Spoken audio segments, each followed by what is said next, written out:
আজ প্রায় আবার সেই কয়েকশো বছর পর আমি করতে চলেছি আমার নিজের জন্য কাজ, আর এটা করতে আমার সো হ্যালো আমার মিষ্টি বন্ধুগণ। আজকে আমার দিনটা শুরু হয়েছিল প্রত্যেক দিনের মতো তোমার দিকে তাকিয়ে, আমার ফোনের ক্যামেরার দিকে তাকিয়ে। তারপর তো আমি ঝটপট করে রেডি হচ্ছিলাম আমার ডেলি ডিউটির জন্য। তোমরা তো জানোই আমার ব্যাপারটা, নতুন করে আর কি বলবো। চলো আর বেশি ঢং না মারিয়ে ইরিং বিরিং খাওয়ার দিকে যাওয়া যাক, নাহলে ওটাও আর কপালে জুটবে না। আর এই হলো আমার 5 স্টার হোস্টেলের সকালের খাবারটা দেখতে যতটা সুন্দর, খেতে ততটাই খারাপ। চাপ নেই, জল দিয়ে গিলে ফেলবো।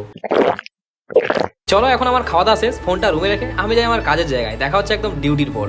2000 years later না মানে সিরিয়াসলি 8 ঘন্টার ডিউটিটা মনে হয় যেন কয়েক বছর ধরে চলছে। বিশেষ করে 4টে থেকে 4:30 কাঁটাটা চলতেই চায় না ঘড়িতে। যাই হোক, আজ আমি রুমে এসে চুবেছিলাম এই 3 বালতি জামা কাপড়। আর এই জামা কাপড় কাচার ভয় আমি তো প্রায় জামা কাপড় পরাই ছেড়ে দিয়েছিলাম, টাওয়াল পরে ঘুরতাম আর কি। তবুও এত হয়ে গেল কি করে? যাই হোক চলো এবার তাহলে আমার স্টাইলে কাজটা কমপ্লিট করে আসি, দেরি করে লাভ আছে কি?